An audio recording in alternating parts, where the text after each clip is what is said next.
आई रे माया वाता नहीं अरे के कोई बटे कि करा से कोई मायो नहीं के ना भाई अरे का कोई रे माई दम हमारा नो दम मन पिना गइल बाटे ऐसन घर में तो बियाह कर देले बड़े नो एकदम उठते सुतते ना एकदम चिल्ला चिल्ला के एकदम कपार दुखवा देती है सास पर दिन भर मोबाइल चलावित रह है फिर है का करते है रे तोरा न हो जाला खेतवा में एगो मरता राम हम ही रहती ना हैं तू दिन भर मतारी से मोबाइल चलाते रहबे रख रे माई यही करबे बैठ के मोबाइल चलाते रहबे पर दिन मोबाइल चलाई तब दिक्कते बा माई से बतियाई तब दिक्कते बा तो करी का रहू बताई ना तुम ही बकु तो आगे हम तो हरिए थे हम नानी को तो तरा दिन मोबाइल चलाते कहां वाला हमर बेटी के माई बियाह मत कर भोजपुर के एकदम खटकी रहो ताकि हम बियाह करके पछतावी थी बेटा झाड़ू बहारू सब कर ही देलू खे अब बर्तन मज देलू खे तोरा खाना बना के और सब चीज करके तोरा रखना हो खाली एहसान का कोई नहीं हमरा भी छाप लगा के मुंह आई कनी दग मुंह तुर दे छी होतो नहीं खो मुंह आई कलू तो बाप रे बाप होई दावरे का और परेशान कइले बिया मतरिया देख ल एकदम ठीक है कहला सास ससुर नो सासे ससुर है कबो महीना बन पाई आवा बना के दे तलू हुरली का भौजी खेता में रह गेलू है चाची हल्ला करते जाते है तू ते का है घरा के काम कम बा कि खेतवा में जाके करी काम ना पूरा घुनघुना जाते है गुनगुना तो हम का करी काम का के द आने पकड़ेली तो होई ने के भइल हाउ ने के जान जब जानते रही कि हमरा खेत में काम करवारे के बात ली आती कोनो गांव से उठा के कोनो देहाती लईकी काहे को शहर में बियाह करी का भौजी दिन घर समारे तनी खटिया समारी त हां नो खटिया संभार तनी ना जई बार कर बेटा माई जैसे मुंह दा तुरते हम आइला डरामा करे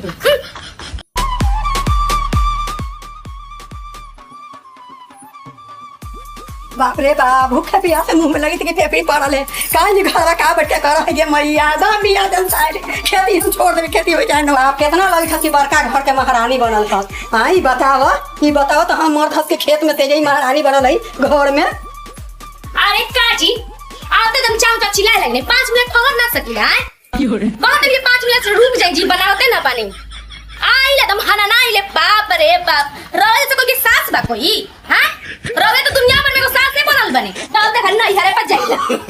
नहीं ना जाइला तब दिन भर पर पर कर रहबे आ दिन भर खर्च हम करते है काम बना रहेला घरवा के कौन काम रही घरवा में कुछ काम ना है दिन भर पर रहे हम खेत में दिन भर भूखे पिया से मरित रहम ना पानी के ना खाए के जब अतने रहे न त कहले उतरनी दिहात के लईकी उतर ती जाई खेत में करी दर के आई घर में कर हमरा से त ना होई बाप इतना होई हां इतना तू बड़का काम के ना जाके देखी एक बार जाके देखी ना जा बड़का काम के अरे हम बड़का काम के हई तबे काम की सुनी ना ढेर बोली मत जानी नो काहे ना बोल हमरा तू उतार ले कि तोरा हम उतार ले उतार में देखा छोटा का खिलो जैसे कभी के तरह ना हम कैसे रह हमार मन जैसे हमार मन करी वैसे ही हम ए देख ली मत निकल के ढेर बोल कहत नी नो ना देख खेत में जी का हो ना हाथ करवानी ऐसा मत नहीं मां अरे रो बेटिया के ना देखनिया हम चुप देखी ससुर पास जब मुंह किया हमरे बेटे में कोई भी लेगा तू कोई जिंदगी बना नहीं अरे जा बेटिया भतपुर के पास बिगड़ा सब बिगड़ा आई पाटना चली नी मन बाड़ी सा वहां घटिया बाड़ी सा हम देख जमात के मान ली सा बेटी के पतोल लात लतिया इधर पुतो के एकदम गोर में तेल लगा के मारे पास का कोई भतपुरवा काहे कोरी हमरा के सास करबे ना करी हम कैसे करा ना कर तू जन्म ना करे तू जन्म तब ना बेटी चुप रहा तू सास हम पुतो ही चुप निमन बेटा रहा तो कमा रुपया के मेरा के दे के मार तो करे चल गेली त सुने के सुना जी जाके सुनाए अपन बेटा के हमरा के मत सुनाए ठीक बानो कमा रुपया दे लगे आई रे माई निमन रती हता जी मैं छोड़ा दे तक तो आई थल तब बेटा से पूछी ना कि कौन महीना पर देला 6 महीने पे तो साड़ी किन के वो है जुड़े ला नहीं तो मैया उला के जुटा भी था हम मैया बाबू दे रहा पहले माई तो रुपया से पहले दिया कि मैया बाबू जुटा भी सुनी ना के करके ये खाई जाए बेटा से पूछ ली बेटा से पूछ ली कि को साड़ी देवेला को हमर के चूड़ी लिया के बिंदिया तरफ झुंडल होई और जाके पूछ ले हमर बेटा से ठीक बनो आया ना बेटा नो त खिरिया के पूछ अरे चुप रह हमारा खिरी के बाजार में पूछ ना अपन बेटा के तोरा अपन बेटा से पूछ अरे जी कौन दिल बड़ी हमरा के जी हमर नहीं का दिल बड़ी का दिल बड़ी हमरा नहीं जी ना माई कहत रही कि सब नहीं हम ले ले के सब कमा में बा भरल है आ हिया के न देख ले अपन घर द्वार तू देखी ना जब देख जब तो दोनों जन लगता ही रहे है कहीं कुछ रही हम ना हरी मेहरानू का पार्टी लेवा मैया तू तो मना मेहरानू हो गया तब मिठाई हे भगवान हमें तो दिमागे दम खत्म तो दोनों करके धैले हलो हमरा कोई तो जरूरत नहीं हमरा कोई नहीं जो मेहरानू भी रही हमरा से कोई मतलब ना उतरा जो पगली को है हैं अगर तू ही ना पोसले पाल लगा आ तोरे जन ना रहा हां टूटवा चुआ दी बेटा के आगे कि का दुख दे दिया अरे जाई जी तो रौरा के साथ हम जस्मा में ना पाए हां तो जा चुआ ही अरे मुंह बंद कर बा नो ये चुप अरे हम लगा तो भरोसा करना आई रे माया वाला तो नहीं अरे के कोई बात कि करे से कोई मायो नहीं के ना भाई बेटा नतीजा करे हमरा दे अरे उन्हें क्या कर तू ना चुप कर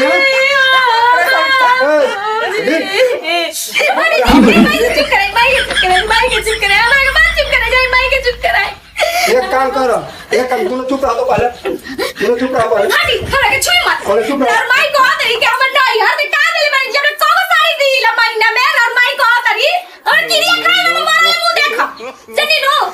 चुप रहा तोरा से जीतब कमा भगवान अरे बहुत करो लोग भाई हमारा तो लगी है कि ये तो धान न रोपा है अब के हमारे तो ऐसा लगी थी कि हमने रोपा जाए थी तो उन्हें मुँह खेती करा लो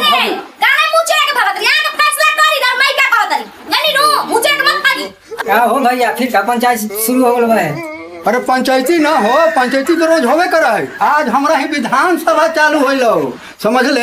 ये नटलीला देखते देखते हमर दिमाग के स्क्रू ढीला हो जाते ठीक है विधानसभा लग रहा है ना आज फैसला कर ही दीजिए आज भी पास कर दीजिए आज भाई बा तू एकदम सही कही थे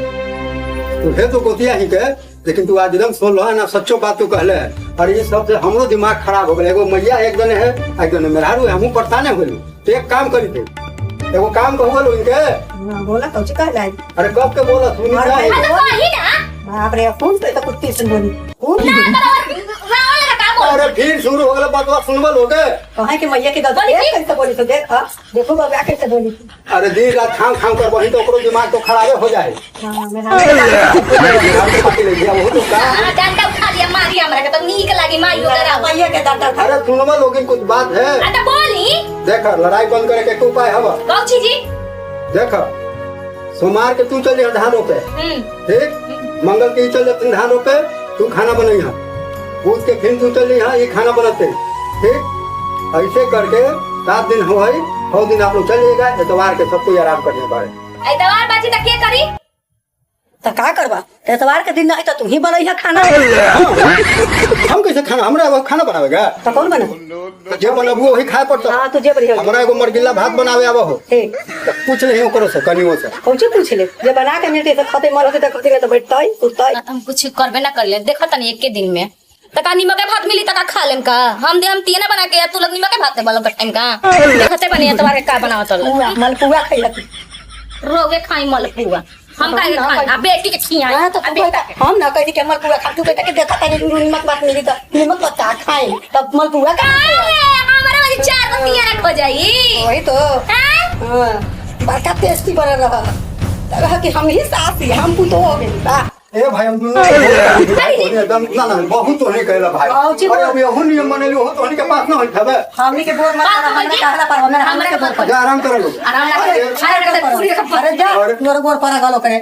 हमरा बोर पर के जरूरत नहीं कहला से मरजिला भात बनावल मेरे हारू से मतारी संतंग आ गया जब बाहर है हमरे का खाना मिलत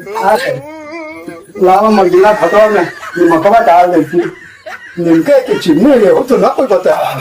दोनों महारानी मतारी आऊ दोनों पड़ल है आज पंखा तक चल है डाल नीचे है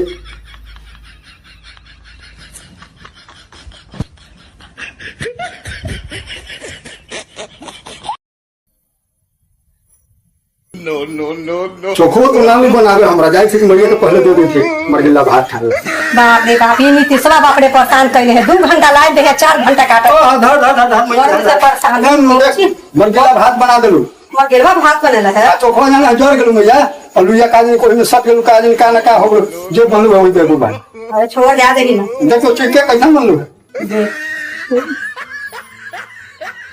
बेटवा भात बनेलक है कि खीर बनेलक है? ये अगर के हल्का नीमको है चीनियो डाल ले है। कैसे बनेगा? का है माजी बारा अकेले अकेले खातन मई रे का करी? बाप रे बाप का माजी देख के पेट भरल। हाँ पेट भरल ना, बेटा के बनावल है। बेटा के बनावल है, कैसे नहीं तो बेटा के बनावल है। तू बनाएबे ना करा तो बेटा बना के देला। बताइए के हाथे गड़ जाला कान पर ना। हाँ तो ही खबर बेटा बना के देता हम खाई थी। हां मुछी तू खा के देख कैसा लगा हवा। अभी देखी गप गप खा जे बका को। माजी बड़ा सुंदर खीर बनल बा। हां माजी मैं खीर खइले ना रे माजी को जब हमरा ना पता है कि सुंदर खीर बनेले माजी कसम से कहते तो रोज हम खीर बनवा के उनके हाथ से खाई। हां तेरा छुट्टी मिल जाई से। बाकी कुछ भी कर मम्मी जी खीर बड़ा बढ़िया बनल बाटे मम्मी जी। का मजा आ गई। अरे नहीं न बना के कन्या जैसे खेत में चली को ना हले तो कहती है लगे बाबा ब्लेड से ठोक बना तो बना दिए भात। तो का करता बोल के चीनी डाल हले हमर सबके भात में चीनी डाल के खीर बना दो तो हम भी अच्छा लगी खूब मीठा। मम्मी जी कुछ भी करे मां मत हम तो जा बने अभी खाए इधर वो अपना हिस्सा खाए हम जब निकाल के हम खाइबे कर। हां तो बड़ी बढ़िया लगी खावा। ये मम्मा सुनी ना चाय बना चाय अच्छा बना के ले मम्मी जी ले जा जा जा जा जा पी ले। अब खुश बनी ना। हां बेटा पी ले तो जा ना जा ना लगे ठीक है माजी हम जा जा जा मत जा भगवान का मन खुशी है अच्छा के बात है। बड़ी बढ़िया लगी तो सुख लगी कि बड़ी अच्छा से हिला मिलजुल के अच्छा लगी। खूब खुशी है बाबू बढ़िया से। कहले गेल है किस्मत मेहरबान तो गदहो पहलवान बनैली हल हमर गिल्ला भात आ बन गेल खीर। कितना बड़ाई होइत है। हे भगवान ऐसे हमर घर बरकत करते रहे सब कोई मिल के रहम वही में ठीक है। जय श्री राम जय श्री।